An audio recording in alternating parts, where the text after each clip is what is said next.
everybody, it's Tarina with Create with Tree, that's me, and today I am making a fun project with our 9x12 pallet board. I'm sanding it just a little bit to make it look a little more rustic. I make sure I wipe down all the dust. I want to hang this project, so I'm going to mark where I want to drill some holes.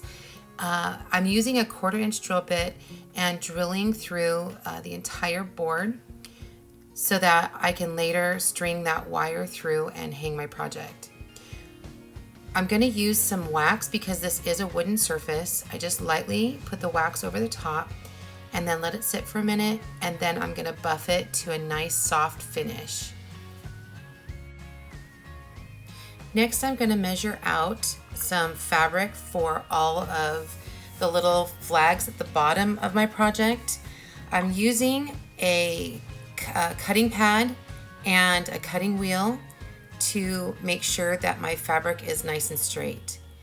You want to trim off that rough edge of your fabric, and then I'm measuring out 1.5 inch strips. I'm going to do this for several pieces of different kinds of fabric just to kind of mix it up a little bit. Once I have all of my fabric cut, I'm going to tie a knot in the center of each of the fabric strips. That way, when I go to glue the strips onto the bottom of the project, it'll give me something to glue to the back of the project. Once I have all of my strips ready to go, it's now time to pick my transfer. I've already used this transfer, so I don't actually have to fuzz it. But if it was brand new, you're going to want to fuzz your transfer, and then you can put it down on your project. When you put down your transfer onto your project, you want to make sure that there's no bubbles. This particular one has multiple pieces, and I made sure that everything was going to fit before I actually started using the chalk paste. When you are doing multiple layers or different colors, you're going to want to make sure that the first layer that you use is really dry before attempting to do any of the other layers. With the stars on this project, I used chalk paste, and then I sprinkled silver glitter on top, and then it's ready for stringing that wire through. I left the wire a little long on the front side so I can twirl it, and that will hold it in place. If you were to use ribbon or jute twine, you could do the same thing, but tie a knot on that front, and it'll make sure that that won't go through the back. Now it's time to attach the flags, the strips of fabric, to the back of your project. You can either tie a knot halfway through the strip, or you can just gather it together and then glue the pieces on the back of your project.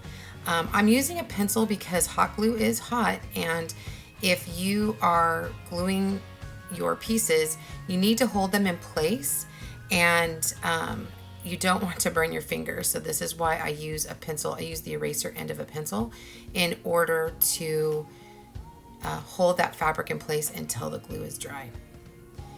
This particular project, I actually cut the pieces in half, and I'm laying them on top of each other, and then I arrange them in the pattern order that I want, and then I gather the top, put the glue, attach it, and then hold it with that pencil.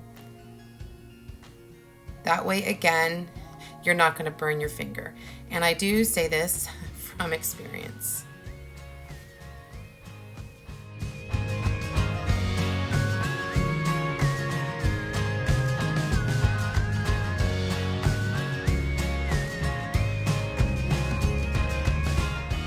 Continue attaching the little flag strips of fabric. I worked from the outside in and glued each of the pieces on the back of my project. I did use a measuring tape in order to make sure that I did have everything spaced properly before I attached everything. And again, I just alternated the colors so that it was in the pattern order that I wanted.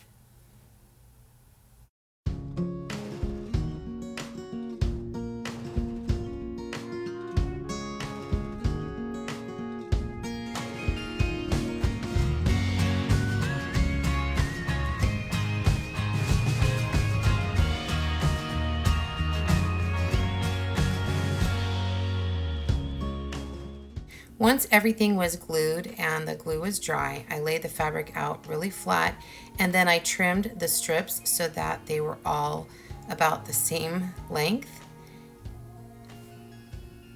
You don't want to go too short because you can't add more fabric. So go long, and if you need to, you can trim it down again. I used a little extra piece to tie a little bow onto the wire, and then I trimmed that. Thanks again for joining me today. This has been Tarina with Create with Truth. It's me, and I'll see you next time.